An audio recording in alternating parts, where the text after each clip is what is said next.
Hello, welcome back to Tennis Unfiltered. Me, James Gray from the iPaper, and him, Calvin Betton, our resident tennis coach, who joins us as usual from far-flung corners of the world. Same place twice in 2 weeks, though, Calvin. Still in Shanghai, so you must be feeling settled. I'm sure your Mandarin's coming along strong, and we'll talk about an exciting first-round match that you've been through as well. How is Shanghai? Have you seen a bit more of it now? I've seen a little bit of it. I went to go to a market that somebody told me to go to yesterday, and I got the metro, and trying to work the metro in Shanghai or anywhere in China, as I've found, is difficult. I don't know whether anyone's seen Indiana Jones and the Last Crusade, but there's a moment in it where a character Marcus Brody is trying to navigate his way through the streets of like Egypt in 1930 or something, and he's going around going, "Hello, does anyone speak English?" and like this kind of thing. And I felt very much like Marcus Brody in that. I was just sort of wandering around asking people if they speak English. But did you find that not very many people do? There's hardly anyone speaks English here. Yeah. Like, yeah. You know, it's that, and I find that from all the places I travel, like you find that even if you're on like a metro carriage or something, or an underground carriage, there's somebody who speaks English. Like in China, like it amazes me that I'd say probably less than 2 or 3% of people speak actual English. And even, to be honest, in like the hotels, like the receptionists don't really often speak it and that kind of thing. Yeah. I've similarly been surprised when I've been to China about how few people speak English, because I think there's this kind of outward, our assumption is that China, it's this really like advanced economy, and that, lots of people are bilingual and trilingual. And so you sort of assume, and also because, English is the lingua franca of Europe, you assume everyone can speak English. But of course, in that part of the world, Chinese is the lingua franca. So, I think, and Shanghai is from the place I've been in China, Shanghai is by far the most westernized. Yes, yeah, they say that place, but it's very few people speak it. Interesting. Anyway, we've got lots of tennis to talk about. I'll have George Bellshaw on the second half, where we're going to look at some of the great WTA beef that's gone on over the last week. Coco Gauff and Belinda Bencic notwithstanding. But in the meantime, we're going to talk a bit of doubles. We'll talk a bit of Jannik Sinner. One of the most egregious code violations for lack of effort I think I've ever seen. It was subsequently withdrawn, but still very funny at the time. Gael Monfils is going to retire, and Alexander Zverev has insisted that we keep talking about court speeds. But I thought we should start, Calvin, with some messages from the mailbag. Vanessa emailed in just to say, yay, congrats to Henry and Harry. A great ace for the win, and nice to see such a full stadium. They are indeed the China Open champions from Beijing, Calvin. Another title picked up without you present, which I always think is a dangerous thing to happen for your career. But back to winning ways, which must be a real relief for both of them. Boris, Harry's coach, took care of him last week. I mean, I do have 2 slams while I'm there, so I'm not overly concerned at the minute. That might be the first title they've won without. Oh no, they won Stockholm last year without me there. Yeah. They did really well. Really good final against Khachanov and Rublev. Came through that 10-8. A mad Champions tiebreak when nobody missed the first serve. 18 first serves in a row. Wow. In that match tiebreak at the end. Crazy. I mean, I saw the clips on Instagram, and Harry, I mean, as always, Harry very animated in reaction. Even Henry looked quite pleased with himself. Is there an element of relief, because it hasn't been a perfect summer for them? They must be really pleased to, and also it's a massive trophy. Yeah, it's been a really weird, strange year, to be honest. Like we obviously won Aussie Open start of the year.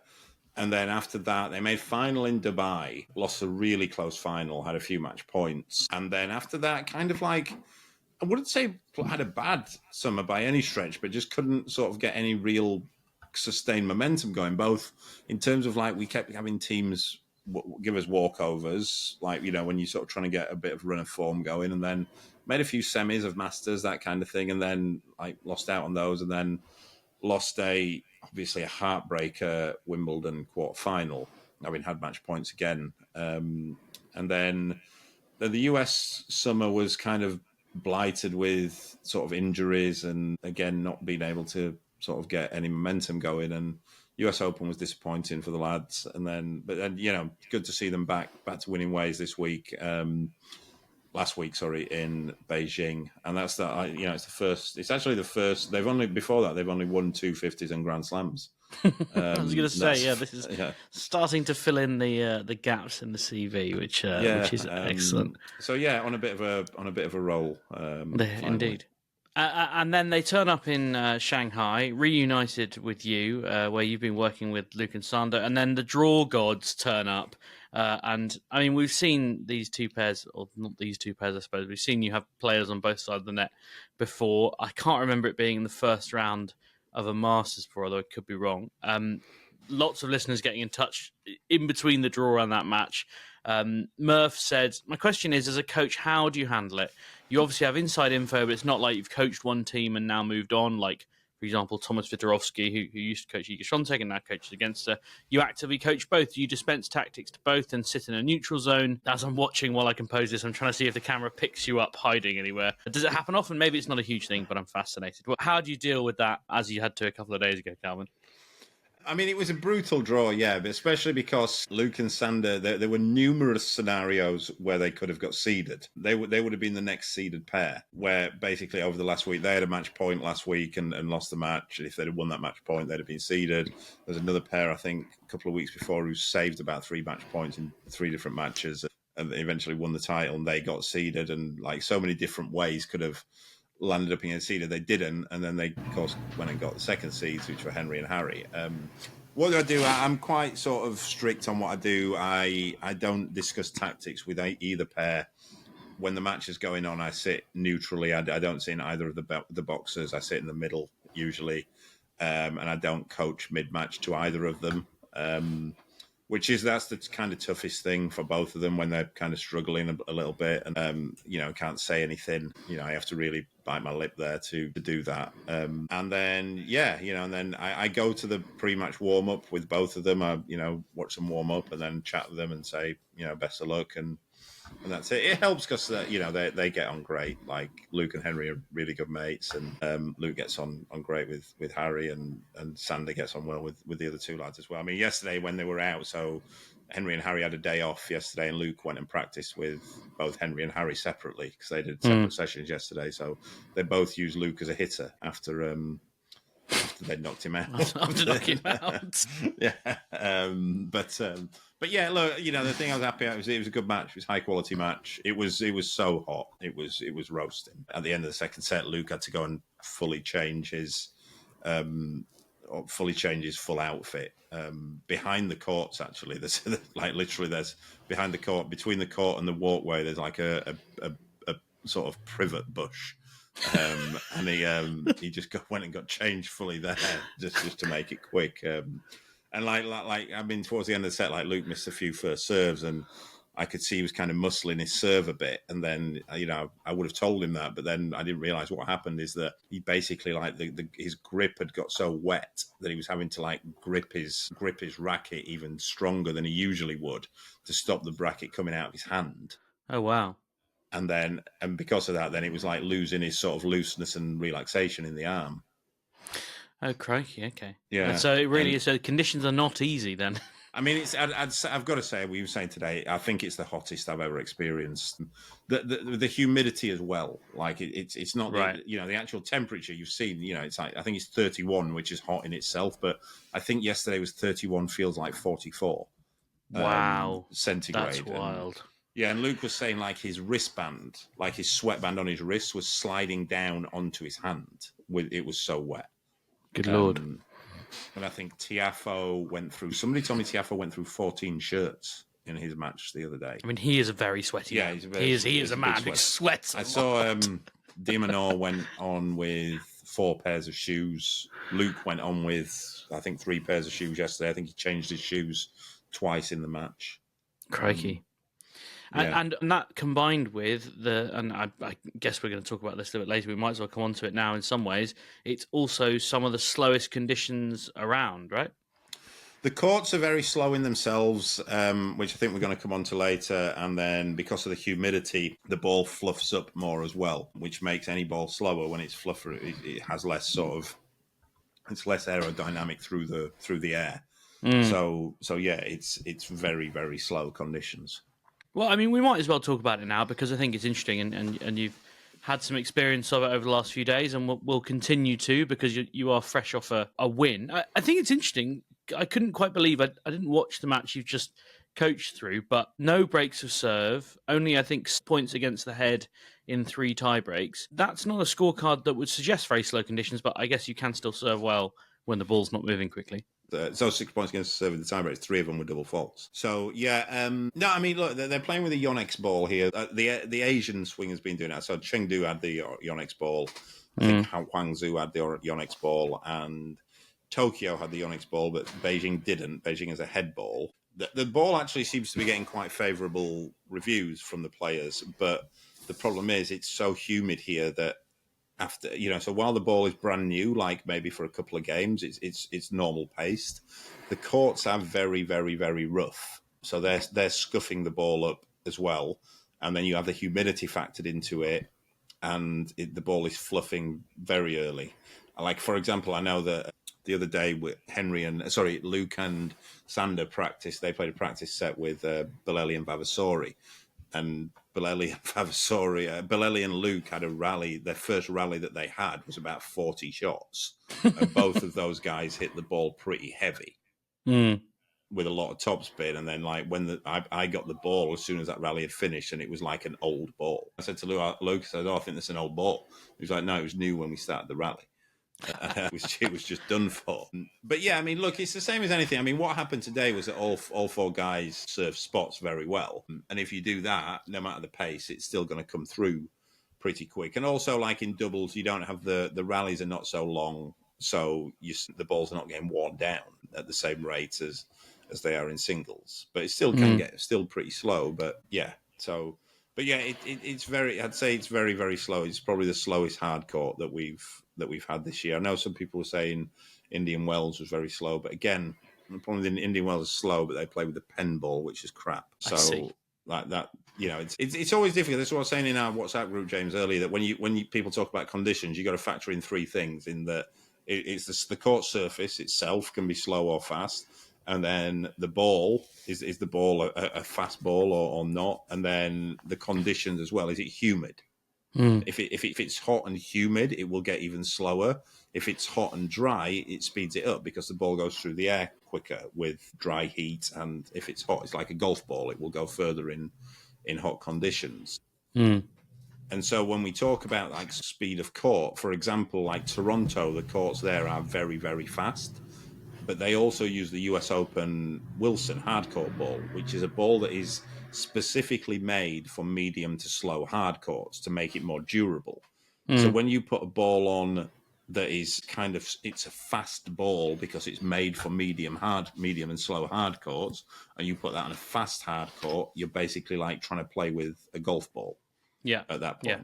It flies much quicker. Well, there is a measure for these things, and it's called CPI, and it's calculated using Hawkeye, and it does, I'm told, factor in friction, i.e. how much the ball speed decreases on contact, restitution, which is basically the bounce, and also takes into conditions, the weather conditions and the, quote, game style of the player whose shots are being used in the calculation, which I guess basically means, how much spin they're hitting the ball with.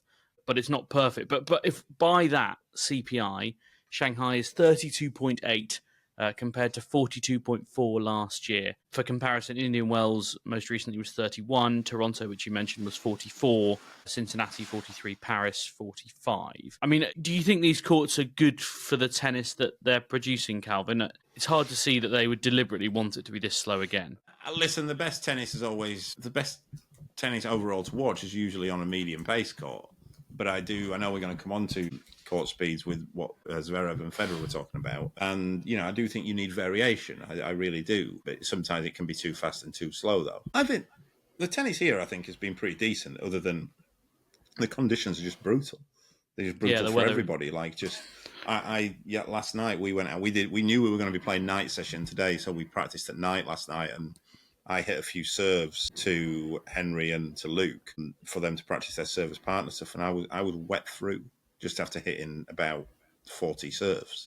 And I know I've seen the rate that these lads are going through their clothes at the minute.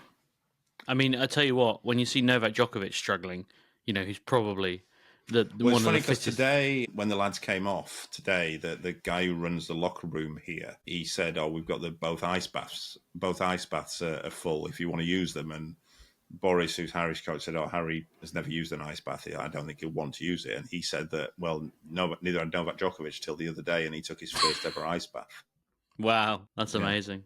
Yeah, I saw there's video of him throwing up behind his chair on court as well. I mean, it's like I said, I think Novak Djokovic is probably the fittest tennis player of all time, like give or take. There's no one looks after his body in the same way. But if he's going out and being like that, I mean, he did still win, of course, but this is Novak after all, having come back against Talon Griekspor. Yeah, it looks pretty unpleasant. You mentioned Zverev there, and we might as well bring up his comments. We talked a little bit about Federer last week, talking about court speed, but Alexander Zverev in an on-court interview, unusually punchy complaints on court. I'm all for that, though. Let's get some interest in the on-court interview, which are historically the most boring interviews imaginable. Yeah, absolutely. He said, "I hate it when it's the same. I know the tournament directors are going towards that direction because obviously they want Jannik and Carlos to do very well in every tournament, and that's what they prefer." Is that why Alexander Zverev doesn't win as many tournaments, Galvin? Because he loses to umpires. Those umpires that were costing him Grand Slam wins. It's hard to remember all the people who've cost Alexander Zverev Grand Slam victories, in fairness. Yeah. I mean, I was just looking at his defeats this year. It's not as though the only people who've beaten him... he is probably the best player on tour outside of those two, but it's not as though they're the only two people who've beaten him. And I don't know if he is anymore, is he? He's Djokovic not had a good end to the year, has he? Djokovic is better than him. Probably. And you'd maybe put Fritz above him as well, I would argue. Yeah, I mean, Fritz has a winning record against him, does he? I was thinking the other day, though, don't you find it weird how, we're getting these Grand Slams now, and it's obviously because Sinner and Alcaraz, they batter everybody, and then Djokovic does as well. We don't get any Grand Slam matches that are kind of I was thinking, can you remember a Grand Slam match of, Zverev against Rublev, for example? I just don't remember these. It's like they don't ever... These other guys, you've got your Djokovic, Alcaraz, Sinner... Mm. And then the other guys the other sort of range underneath that just never seem to play each other in the big tournaments. It's interesting. I'd have to look at it. I mean, I suppose the draw system almost dictates that it's quite hard for them to do so. Because they're always 4-8, so they're going to get one of the others. Yeah, exactly. I mean, Zverev plays Fritz quite a lot, I feel like. Yes, they've got quite a storied... And then it went for a period where, Medvedev would play Zverev and the other, Tsitsipas. Yeah. He'd play those two quite a lot, but that all seems to have stopped. Yeah, you sort of get them more often again. Less so Lehechka now because he's actually got himself into that same bracket, so he doesn't play them anymore. But yeah, it is weird. I mean, I do think, and we're getting sidetracked here, but that the way the seedings work, and people won't have looked at it, but there's actually quite a limited number of people you can play in each block of the draw. The seeds are divvied up into 8-player groups, and if you're the top seed, you cannot play anyone worse than or better than the 26th seed in the third round, because that slot has to be taken for one of the lower seeds. And I get it, you're trying to help out the top players. That's the point of seedings. But yes, in this case, I suppose when there's not much fluidity in the rankings, it does mean you don't get certain matchups. Yeah. I hadn't even thought of that. I'll have to do some digging for next week, Calvin, and I'll tell you how often we've actually had some of those more interesting. But no, I mean, in answer to your question, James, I do think Zverev's got a fair point. I don't think it's why he doesn't win tournaments. In the words of Danny Valverde, over 50% of Masters 1000 courts are medium fast. Facts. I don't know who he thought he was sort of slamming down with that. I couldn't really work out what he was trying to say or what his point was. But that's what the hard courts are. They are medium fast. Generally, except this Shanghai and Indian Wells. So I don't know whether that proves or disproves anything. Anyway, let's move on, shall we? I mentioned Jannik Sinner because I watched in slight horror as he limps out of Shanghai Masters yesterday, beaten by Talon Griekspor, albeit he was really beaten by the conditions, I would say. It was cramping all over the place, looking very ill indeed, and pulled out midway through the third set. But he did win a title all of a few days ago, beating Lernitienne 2 in the China Open final to win, with only having beaten one seeded player en route there. This is kind of deja vu from last week, Calvin, because we spoke just after Alcaraz won the title Tokyo and then pulled out of Shanghai. Jannik Sinner has virtually done the same thing in a way, albeit just with a slightly longer lag time. This sort of Far Eastern swing it's not really building itself for the players, is it? Like that, surely organisers would look at this and go, "This is bad for us." I mean, it's the heat, James. I don't really see what you can do. I mean, I do think it's good they have an Asian swing. I don't see when else you can put it, and it just is really, really hot. I don't think I've seen a few people like putting what's happened in the last week here into, this argument that the season is too long, the season is too intense. I don't think it's got anything to do with that. I said this to a few people today. It is just absolutely roasting here. And if you put anybody, even the fittest athletes in the world, and these guys are that, if you put them on the court and try and ask them to play a tennis match in these conditions, it's just brutally difficult. It's not. I don't think Jannik Sinner is getting cramp because he played a 2-week Masters in Cincinnati or something. I don't even remember if he did play Cincinnati or not. He did, and he was ill in the final. I don't think it's that. And this is a guy who missed 3 months of the season anyway. Yeah, I think there's people who sort of bring these sort of arguments up as to like they just want to shorten the season, so they're trying to throw this in there. But this has nothing to do with that. It's brutally hot and humid, and it's difficult to play in. I think you can form an argument that it's a different type of condition. You've got to try and you've got to win in this. It's not for everybody. There's still people in the tournament though, so some people can handle it. I guess you've kind of answered my question here, but you of the school of thought that there is a point at which you shouldn't be out there playing tennis in the heat and that they should be suspending play, or is it just another thing for players to overcome? No, I do think there is a point, I think, where it's maybe too much. I mean, I know the WTA... Do you think it's reached that point at any point that you've been in Shanghai? Yeah, I think it probably has. Yeah, I think it's reached a point where it's like, even like I say, even in the doubles yesterday where, where Luke can't grip his racket, like the racket's coming out of his hand, and like these guys have got like, they wouldn't have looked any different if they just jumped in a swimming pool. It's like when the shorts are dripping water, that's when you've got, I went on the practice court, and again, this was last night. And to give some idea that this was later, we played under floodlights, so it was after sort of 5:30 p.m.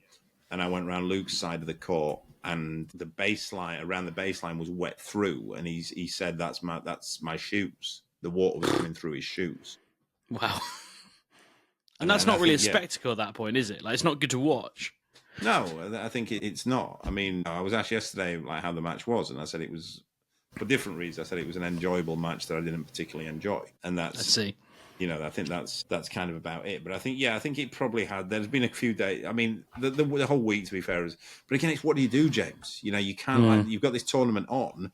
If you say, I mean, if I'm going to say that it's too much, it's been too much for the entirety about the last 5 days. Right. And I think it's going to be. I think tomorrow or Wednesday might be the hottest of the lot. So. They maybe could do. I mean, what they could maybe look at is having more of the matches at night, I think. But it's still brutally warm at night. Yeah. But presumably the flip side of all that is, unlike, say, the UK, everywhere has decent aircon. So you're sitting in relative comfort, I hope. Yeah, I mean, the aircon is like so loud, though, like out here. But it's not like America where they just like you're either boiling outside or freezing inside.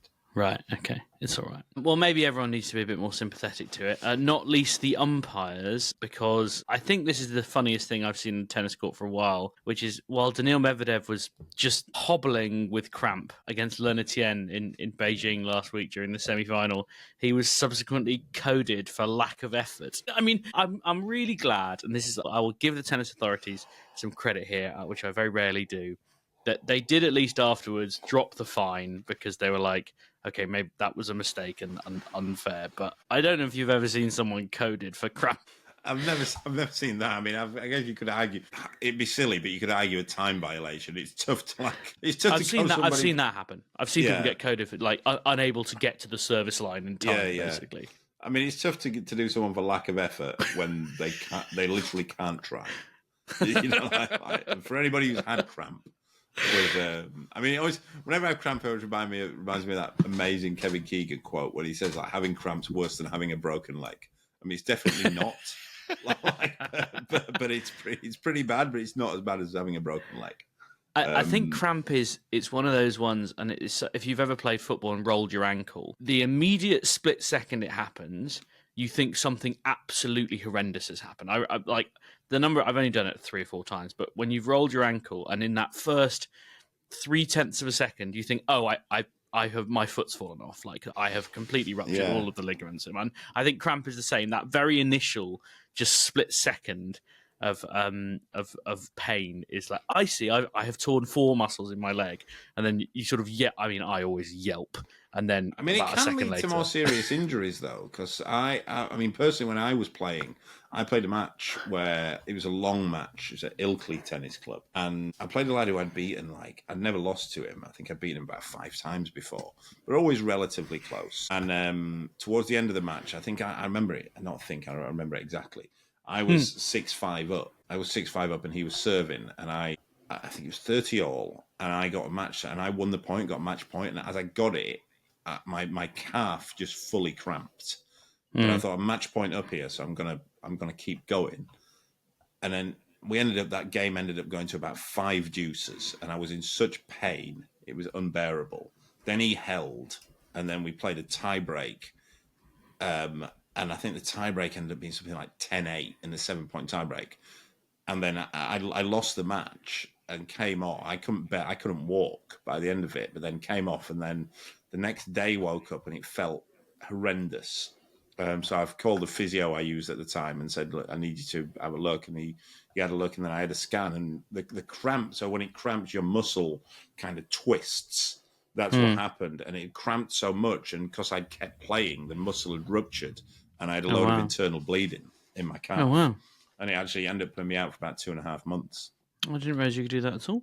That's quite remarkable. I'll remind myself next time I try and play through cramp. I did think I had cramp in my hamstring earlier this year. I mean, it turns out I had torn it. It relies, to do that, you have to both have cramp and be very stupid, which both of those things, like, I ticked both of those boxes. To keep playing. You know, I tried to keep playing without really resting. I didn't even take the time to, because I start a match point here. I need to get this finished.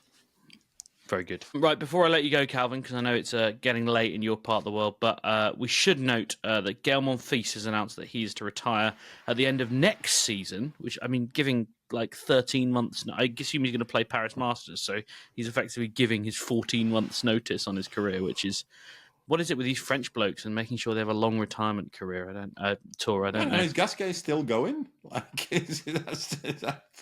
Richard Gasquet, he's on a 4-year. Gasquet just kept saying that he'd retire at Paris, and no one ever knew which Paris it was. So he'd play one, and then he'd go, "I'm retiring at Paris next year." Very good. Monfils, he's been a character, hasn't he?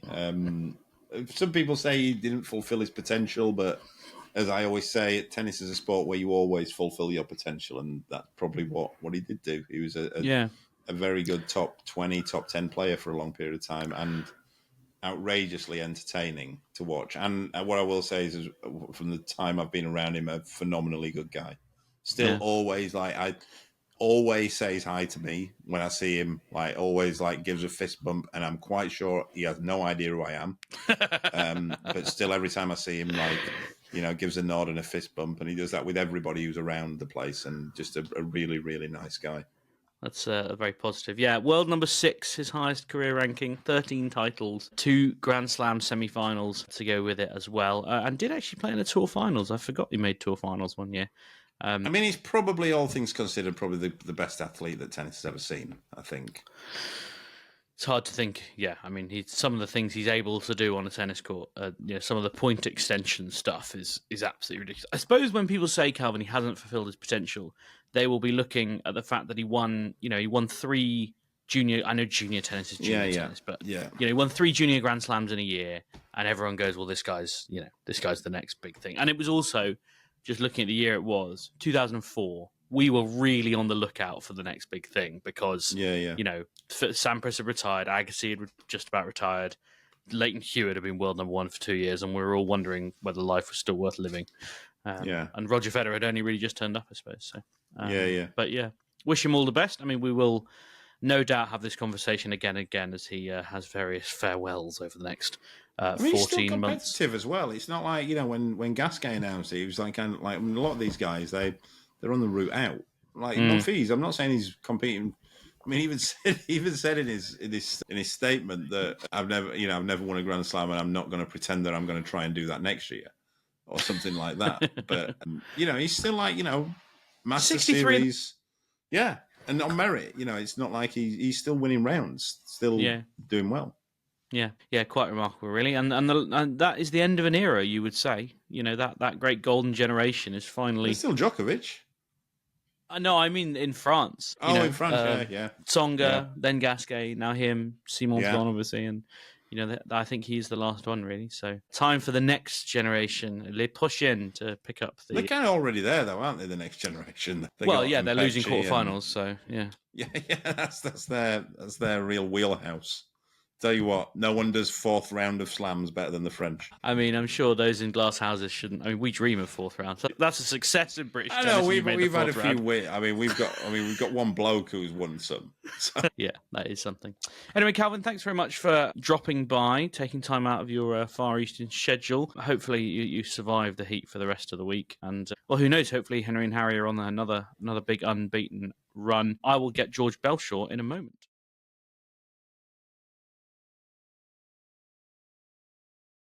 And there we go, from Shanghai to Islington. Are you in the borough of Islington, George? I think that's right.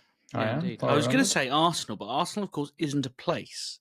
It's one of the few football teams in England not named after a place. But because the football club has been there for so long, there is now a tube station called Arsenal. So people think there is a place called Arsenal, but there isn't. There isn't. It's a myth. I live about... I probably shouldn't announce exactly where I live, but I live very close to Arsenal station. Yeah, you live very close to the stadium, so it's inevitable that you live close to the station. Yeah, you're going to get people knocking on your door now, I hope. That'd be quite funny. Just hanging around Gillespie Road, just like seeking out me. Well, you've now told them the road, so well done. Yeah, they've narrowed it down. That's the road where Arsenal station is, so I'm assuming fine. That was not too much of a giveaway. If I was generous, I could edit all this out, but I absolutely won't. Go find George, bother him, wake him up at night and stuff. Anyway, so George, you've had the chance to listen to Calvin and I witter on about the ATP, and we are gonna, you and I, go through some of the beefier WTA stories, and I mean beefy in the very, very strictest sense of the word, at Coco Gauff and at Belinda Bencic. But before that, I'm told you have an ATP stat that you'd like to test me with. Yeah, so I'm going to give a shout out to Luca Brancher, who I saw tweet this earlier in the week, and I was just like, I cannot believe this is true. I haven't actually checked if it's true, but he's normally pretty reliable. I love it when you do that. Just like, I'm going to say this, I've no idea if it's true or not. It would be too much effort for me to work out if it was true, in my defense. Right. Okay. So what I want to ask you, James, and this is like a small head-to-head just for you versus you. I want you to name me, and this is true as of the 4th of October, so if this has changed since, I apologise. Can you name me the 4 players with the most ATP 1000 match wins in 2025? Okay, well, Jannik Sinner's not one of them because he missed 5 of them. So He's not one of them. I mean, I'm assuming Carlos Alcaraz. Carlos Alcaraz is number 1. That's a non-controversial answer. 21 wins at that stage. Taylor Fritz is second on the ATP tour list, so I'm guessing a lot of them come at Masters events. He's not in the top 4. Wow, okay, that's interesting. Who had a good clay court? I mean, that's going back so far now that it's just really... Holger Rune? Not Holger Rune. No, I mean Zverev. Yeah, Zverev. So Zverev is in the top 4. So you've got the 2 answers, I think, with like... The 2 obvious ones. The obvious ones. One of them probably... I think you're tugging at the right thread with the clay courts. Okay. I mean, that makes me think I should say Casper Ruud, but I don't know that that's right. No. Casper Ruud. No, go on, put me out of my misery. I was the other one I was going to say before you said that was Alex de Minaur. Yeah, not de Minaur. So, okay. So second on the list. So Alcaraz 21. So only 3 match wins fewer. Renzo Mazzetti. Wow. Is it really? And then okay. Zverev is tied for 3rd on 16 with Francisco Cerundolo. Oh my goodness. That's What's mad about that is he must have literally not won a match outside of a Masters series all year, because is he even in the top 20? I mean, I've got the race up here somewhere. He's first in the race, so he must have just not won any other matches. How many Masters matches did you say he's won? 16. Actually, isn't that many, is it? Given this is, the 8th Masters or the 9th Masters of the year. Yeah, okay. Well, if you got that at home before me, then congratulations, because that's quite something. Good stat, I thought. So well done, Luca. Yeah, it's a good stat. If it is true. Luca. If it's true. Yeah, if it's not true, then... If it's not true, you're a scumbag for propagating quite low-level propaganda.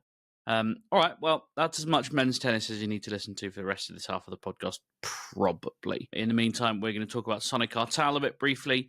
Amanda Anisimova, the new China Open champion. That spat between Coco Gauff and Belinda Bencic, and Heather Watson, who's announced that she's going to be taking an extended injury break, which is not something we've said loads about Heather in her career, which otherwise I thought would be interesting to talk about.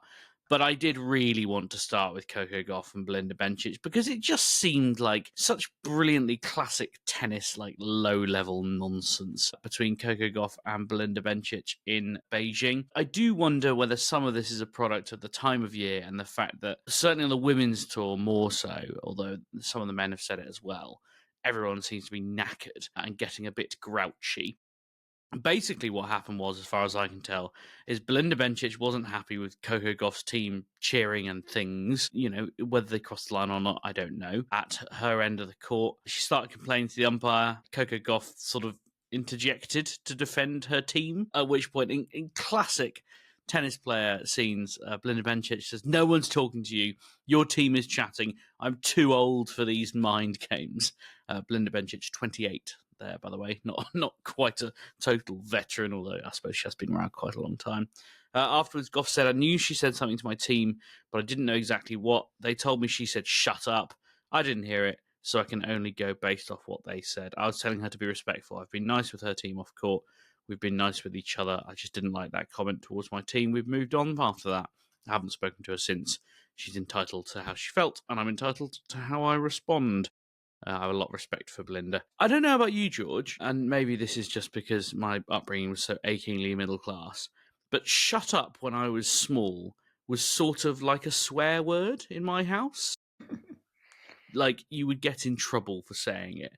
Quite a lot of trouble for saying "shut up." I don't know whether this was just my mum, losing her mind with having, 2 teenage girls and a sort of bratty 8-year-old boy in the house or not. Is that resonating at all, the "shut up" thing?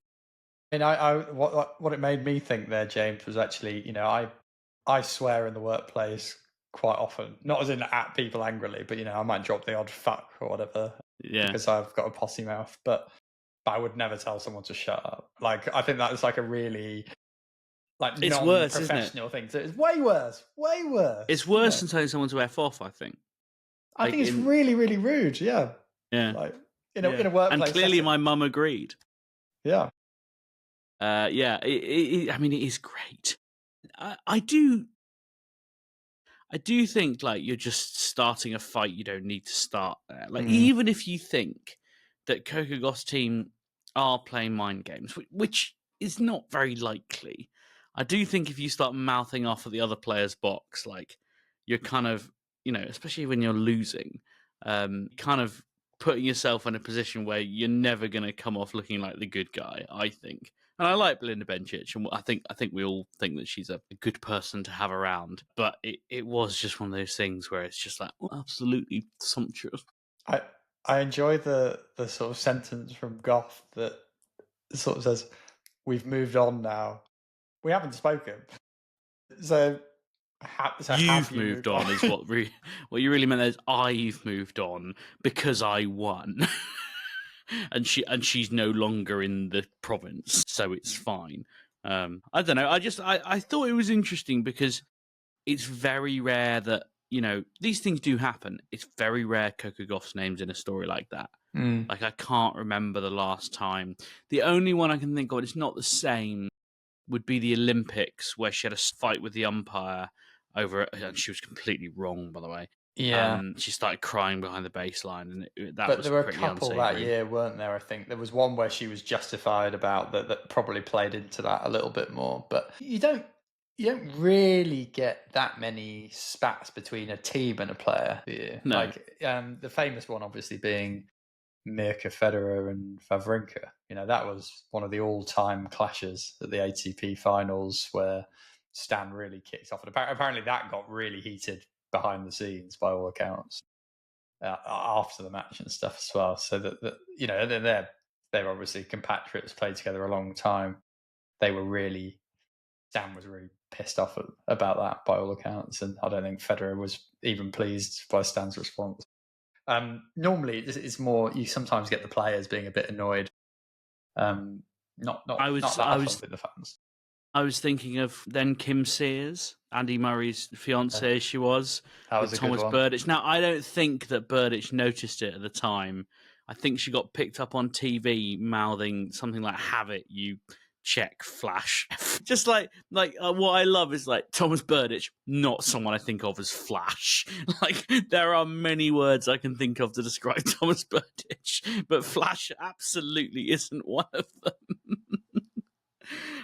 Yeah, I thought it was quite funny at the time. And then the other one was, I think it's Dimitrov and Djokovic, and they had a match at the Australian Open, like the Murray thing, and I don't quite know the details, but that got quite heated afterwards as much as it did during it. I think, Australian Open 2023 they played, and I think there were some words exchanged in one of those tunnels. These days, it would have been caught on those like ubiquitous cameras they have at the Australian Open, where like every single player area's got a camera on it. But yeah, then I don't think they did, and some words were exchanged. Put it that way. What's your view on it? Is it fair game for teams? Let's say Belinda's right, and actually they were purposefully trying to get in her head and sort of try and put her off. Is that fair game, or do you think that's sort of a bridge too far? Because I think in football and other sports like that, would it be that bad? I don't know. I mean, it feels a bit different etiquette in tennis, maybe. Well, no. I mean, I spent my Sunday afternoon sat about 5 yards from Pep Guardiola as he marched up and down the touchline and wound up everyone within sight at Brentford. So it's not the same. I think, as long as it's not whistle to whistle, i.e. if it's between points, I think say what you want. Okay, there's some rules about when you can coach. But I think if you want to stand up and be like, "You've really got her here," you got her in trouble here.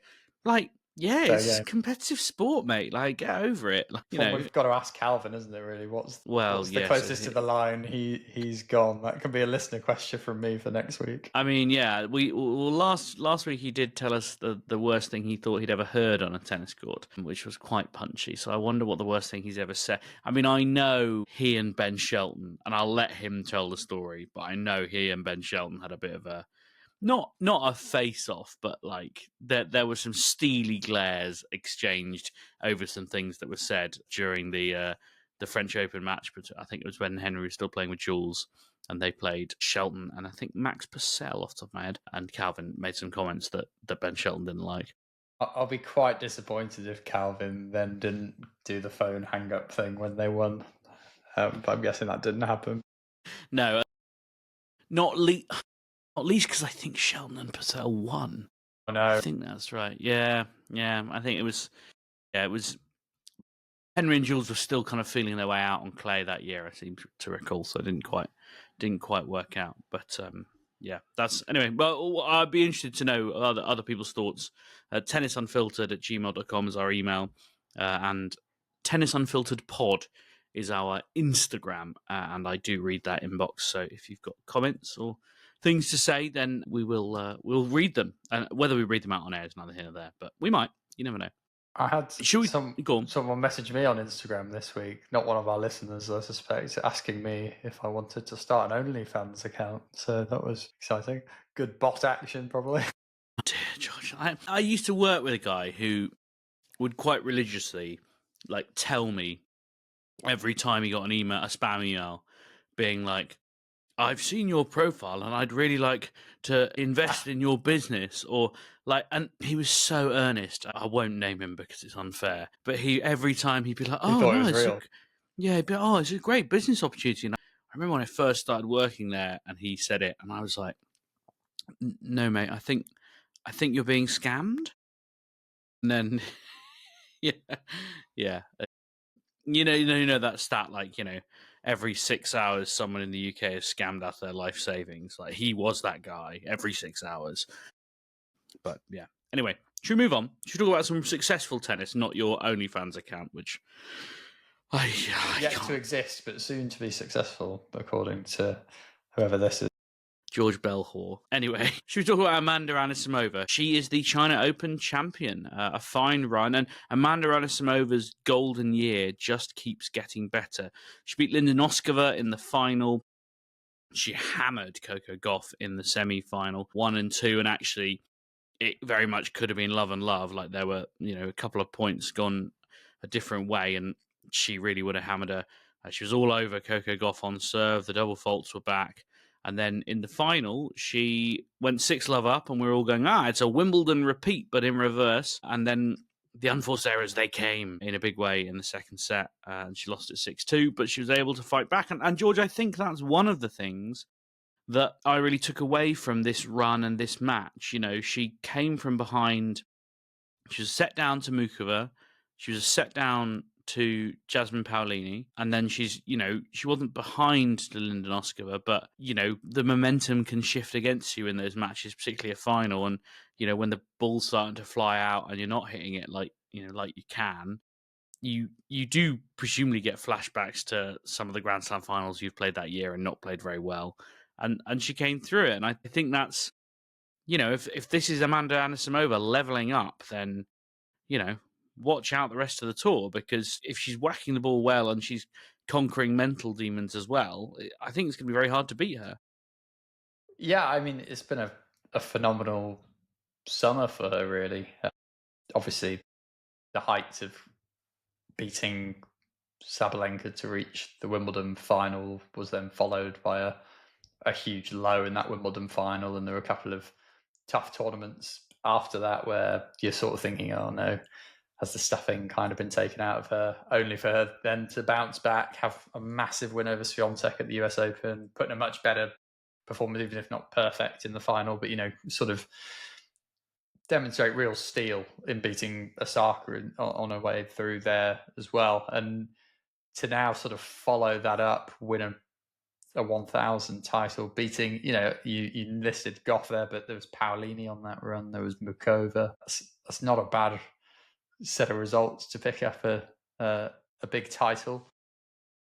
It's been amazing. And, I think we spoke through the summer, didn't we, in the US Open, about just how proud we were of her, because it would have been so easy for this season to have just been completely derailed. And actually, she's continued to build on what were really great foundations. And, I hope this isn't just Anisimova's best season. I hope this is the start of many great seasons where she's competing for Grand Slam titles and is a big face on the WTA tour, because I think that's another really exciting player who speaks very interestingly, I think, as well. She's been through quite a lot. She's got an interesting kind of perspective. So I think she's definitely capable of being quite a big star in the game and quite a big protagonist. Unfortunately, we've had many years where we've seen players reach Grand Slam finals and then you never see them come close to that again. That's but not many that reach 2, to be fair. I mean, that's Lady Havisham territory. I guess you'd say Bouchard probably is the big one. Yeah, Sophia Kenin, who actually won one. I mean, yeah. Like, Paolini 2 has reached 2 and not really come close since only a year. I mean, she might be back. She said it's been okay. I think it happens. Sloane Stephens, maybe a couple of slam finals, and they were a bit spread out. But anyway, I hope not. I'm not going to sit here and deny that one slam final wonders do exist in the women's game. That's well established. That's fair enough. But yeah, I don't know that I see Amanda Anisimova being that. I do think this feels like a sort of establishment, like she's building fortifications. She's established a beachhead and, is kind of setting up for the long haul. This is an extended campaign. Her tanks are on the lawn in quite a big way, I think, and it feels like she's going places. She's obviously qualified for WTA finals now, which I don't suppose that was ever really in doubt with two slam finals in the bag, but it wasn't sewn up yet. So that'll take place in China in Saudi Arabia later this year, and that's another chance for her to really set herself up for next year, I suppose.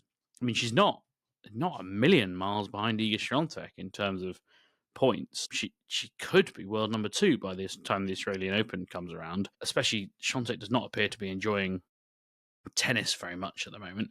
And maybe that's worth kind of segueing into, George. I know we talked about it a little bit last week, and at least Calvin and I did. But Coco Gauff was another one who this week said she thinks she's basically played as much tennis as I possibly can. It's just impossible, especially now with more and more events being 2 weeks long. It just doesn't really make sense to strain your body. I mean, I feel quite fatigued by the tennis season, to be honest. Like, I feel a bit like, God, like it's just... and I know that the number of matches and stuff and tournaments hasn't really gone up loads in 10 years, but matches definitely are getting longer. Yeah. There's no denying that, and that is making it harder for players. Slightly less harder for me, but still difficult, It's a long day on the sofa, George, these tournaments, I can tell you. Yeah. I just think it's a shame that it's really like undermining the spectacle of these tournaments. Like it's a big deal for everywhere that hosts a tournament. It's a big deal. And, whether that's Wuhan or Guangzhou or Guadalajara or Rio de Janeiro or Gstaad, it's always a big deal when these tournaments come to town, bar like, obviously slams are still huge deals. The economy of London is not dependent on Wimbledon much. The All England Club would like planning committees to believe it is. And so I kind of feel, and equally I know that Wuhan's an enormous city and loads of other stuff goes on there. And I mean, the population of Wuhan's probably bigger than London, I don't know. But it is still a big deal when tennis turns up there, and these stars only turn up there once a year. And if by dint of the schedule having flogged the arse out of them for the previous 9 months, they don't turn up or they're a shadow of themselves, I don't know. It's great I don't know who wins really out of these tournaments. I guess the bank managers, but that's about it. Yeah, I mean, I saw we had quite a lot of comments actually from your discussion with Calvin last week about the WTA on Spotify, which I quite enjoy. Yes, you can leave a comment on Spotify, and sometimes I reply. Yeah. If you leave snarky comments about our political points of view, I will reply with a snarky one about your inability to spell. That's my personal favourite. Yeah. But I do try and reply positively as well. Yeah, they're quite fun. But anyway, I mean, the thrust of the comments seem to be, well, actually, we agree with Swiatek, or the small group of people who were kind of replying and saying, actually, we were a little bit, I wasn't involved, but a bit dismissive of it. And I mean, my view's been very similar on this for a long time, James.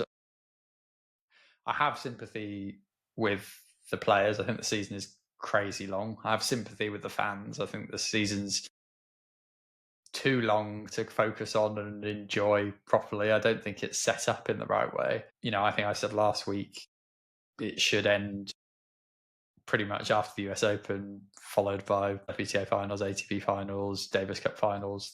That feels like a good sort of bang finish, and then gave these guys the time off to recover. Because you're right, the matches are long, they are grueling, the conditions are challenging on your body, and there are certain rules in place that players have to follow, or they get penalised for on the WTA tour as well. So I think I do have some sympathy, but it's part of a bigger picture of tennis, really, where you don't have one body acting in a way that makes sensible decisions about the sport. You have 7 bodies pulling in different directions, but beyond that, what you're describing there is you've got all these local economies of these tournaments as well, where who wants to have the conversation to say, oh, actually, we're not going to bother going to Guadalajara anymore, we want to cut the season short. The slams will come out and be fine as the big events they are. But really, probably the solution for all the problems is basically you truncate the very top tour, but you continue having events to the end of the season at a slightly lower level to allow that sort of wider career opportunity for players coming up the ladder.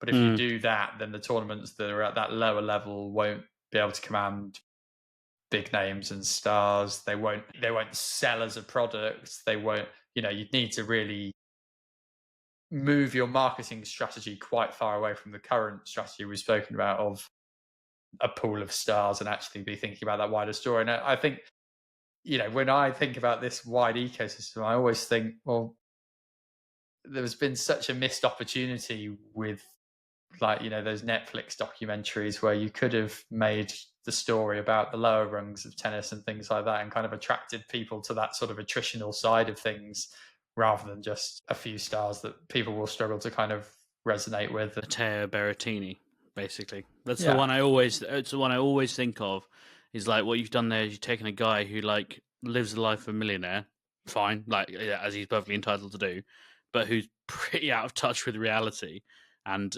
who complains because his girlfriend's doing a TV interview in the hotel room at 8 a.m. and he won't get to sleep for quite as long and makes her go and do it in the business centre, for example. I compare it to the golf one. It's a good point you make, George. And I think of the people I really remember from the golf, the first series of the golf Netflix documentary was Joel Damon, who's this, he's not a famous golfer, really.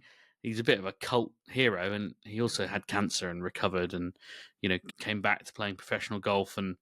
But also sometimes would get wasted on a Friday night and then go out and play a professional tournament on Saturday, and had this amazing relationship with his caddy. And he was just a grafter. Like, he was constantly like 2 bad rounds away from losing his place on the tour and stuff.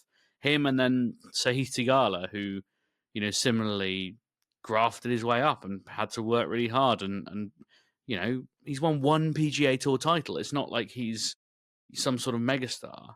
And I guarantee you, none of the tennis players who were featured in that documentary were playing at the same kind of level as Sahith Theegala. I just think I don't know. I would love to talk to them about the thinking. And I actually know that quite a lot of the producers listened to Tennis Unfiltered as part of their preparation for doing the show, because I spoke to a few people involved in it. I sort of wish they'd given us a ring and been like, what should we do about this?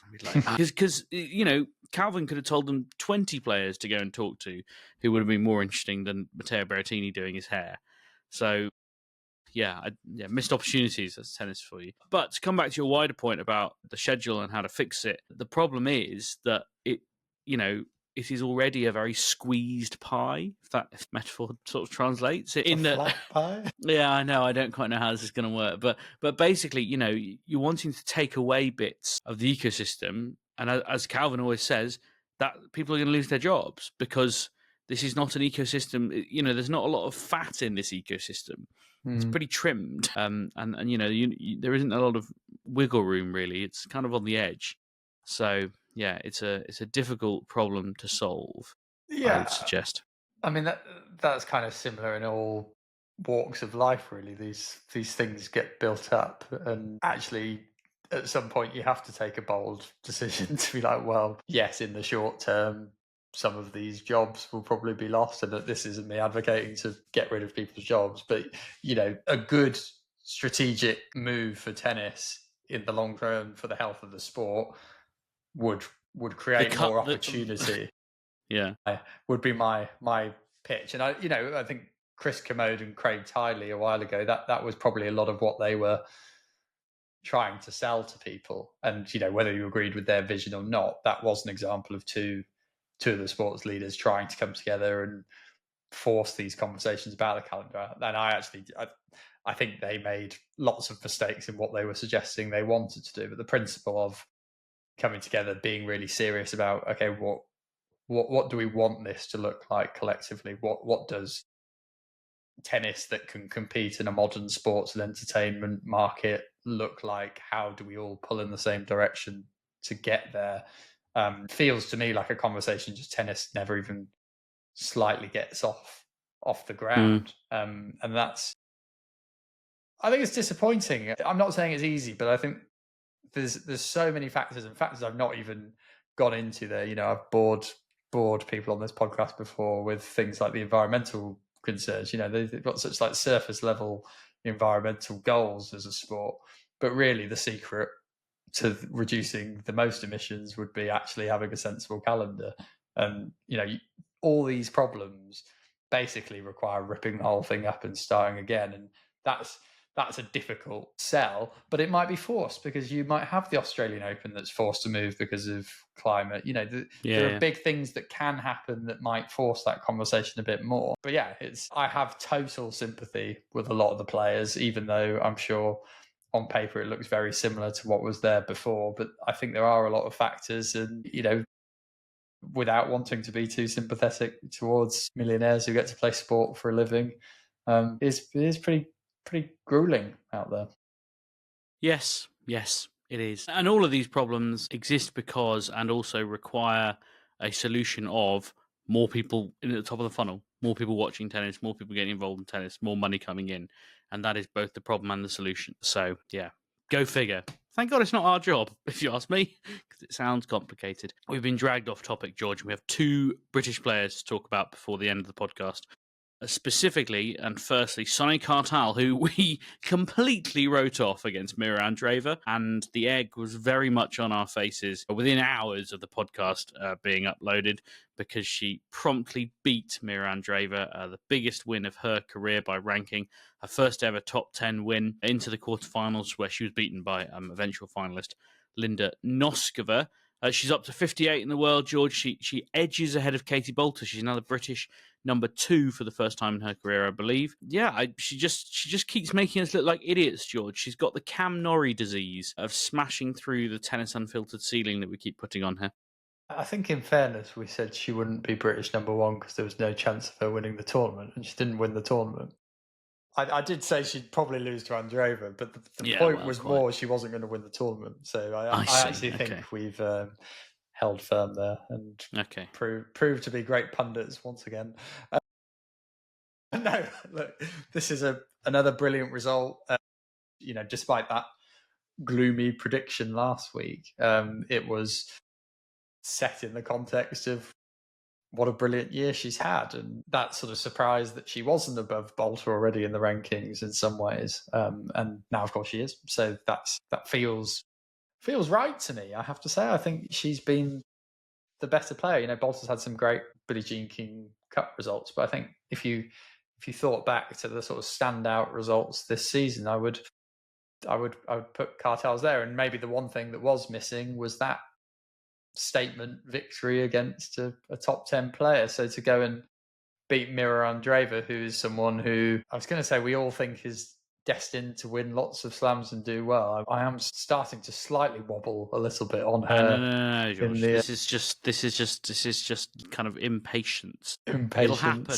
Don't worry about it. She's young. Happen. Be fine. I'm wobbling a little bit on some of the big slam results this year. I think she maybe there's a question of struggling to handle the occasion, but on paper, this is someone who I think Kartal will probably look back at the end of her career and be like, bloody hell, I beat her. That was a handy one. Yeah. That was a pretty good one. One you can sort of end your career being like, it just must be quite cool, mustn't it? So, I don't think Kartal's probably going to get higher than 25, 20 in the world. That would probably be my absolute ceiling for her. And as you say, James, Norrie has proved time and time again that I've made that ceiling higher in my head because I was going to say, I don't think, I've got because Norrie's pushed us before. Like, if I was being honest, I would say like if Kartal gets into a position where she's seeded for a slam, I think that's a really good sort of not ceiling but ambition for her. But she ending your career at that sort of level of tennis of like 25 to 80 in the world, these wins against those really top guys is quite a rare, special thing quite often. And I think it's something really nice to kind of say at the end of it, yeah, I beat this woman who won 6 Grand Slams or whatever it is. She might end up winning. It's quite cool. I mean, it's not the same, but I still talk about the time I played against Harrison Dunk who is now a Cambridge United legend, but was 18 when I played against him in a cup semi-final as a schoolboy. I mean, we lost quite comprehensively, and he was incredibly good. And he only played 45 minutes because he played Fulham reserves earlier in the week, and we were all like, this guy's so much better than any of us have ever even seen. But, I assume as a professional athlete, your standards are a bit higher for these things. But yes, Sonay Kartal I'm sure, in fact, it has already been commemorated on her skin because she is a massive tattoo addict. And I would be surprised if there is not a themed tattoo from the China Open that is if not planned, then very much in place on Sonay's repertoire of tattoos, some of which are great. Some of which I think are creatively questionable. Very finally, George, before we go, I mentioned Heather Watson. She announced a couple of days ago that she'd been suffering in silence with this injury this year, playing in pain since March. She's got a tendon issue in my left glute, which has caused me pain every day, and a domino effect resulting in more injuries than I've ever experienced. She's never had a serious injury in 17 years of playing professional tennis, she says.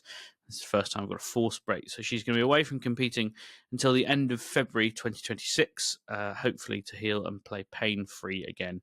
I was going to say, I just love Heather Watson. That's one thing I really should say, because she's such a breath of fresh air on what can be quite a stilted tennis tour. When you spend a lot of time around tennis players as a journalist, it's different if you're on sort of the other side of it. But as a journalist, when a lot of the time you meet these tennis players and their guards are up, it is so incredibly refreshing to spend time with Heather, because she doesn't have a guard. Or if she does, it's been dispensed with long ago, or I don't know what. She just walks into a room full of people and talks. And she talks about everything and anything. And I think she's just great. And this is clearly not the end of her career. It is a surprise. And actually, when you look at her record, she's not got injured very much, really, in the grand scheme of things, which is rare in tennis. But I've probably told this story before, but the one that always sticks out on me about Heather Watson is we were at Wimbledon. She was in the main press room before they rebuilt it. But there weren't that many people there because it was late in the day. It was a busy day. And she was talking about training with other British girls for doubles and how it was getting really competitive, and there's a lot of tagging going on. And she's like, I'll show you. And walks out from behind the press conference desk and just hikes her sort of skort up to her hip and just shows this full leg of, I've never seen so many bruises on one person. And she's like, this is all from just getting hit by tennis balls, from, I can't remember who it was, Liv Nichols or someone like that. And I was just like, there's no one else who would do that. There's no one else who has the kind of confidence and sort of, I don't know, it's just social intelligence stuff, isn't it? But yes, I hope she's back soon. I did see in the comments, Daria, she's Daria Saville now, isn't she? Saying, I hope you still come to Australia, though. And because Heather has a very good friend in Melbourne, she always comes to Australia, and we quite regularly, even after she's gone out of the tournament, see her out in Melbourne. Because she will hang around and spend some time there and go down Mornington Peninsula and stuff. So she will use her time off well. Of that, I have no doubt. Heather is very good at going on holiday, and she enjoys her time. So I wish I was in Australia this year, so I won't see her there. But yes, all power to her. Holiday well. Sounds like the rest of the talk could do with some holidaying as well. So maybe the Heather Watson example is the one to follow, George. That's the way to a long, healthy career. Holiday well. Yeah, I mean, I completely endorse everything you've said, James. But I was probably initially going to come in with a more snarky remark of something around, I found it hard to believe she'd never had a break before, because sometimes I feel we don't talk about her for about 6 months at a time. But that's, I mean, if you're losing first or second round most weeks, then there are some enforced breaks there, but you're still out and working and training all the time. But yeah, indeed. Obviously wish her all the best in terms of getting back. And as you say, she's back stronger, I think you're supposed to say, George. Yeah, harder, better, faster, stronger, whatever it is. Indeed.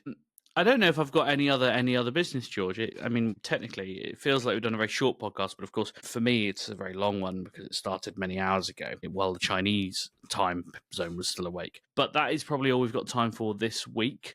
Thank you very much for listening. As always, please do leave us ratings and reviews and all those usual things. Send us emails, send us Instagram DMs. Don't subscribe to George's OnlyFans. The only thing I can really ask you to do is come back next week.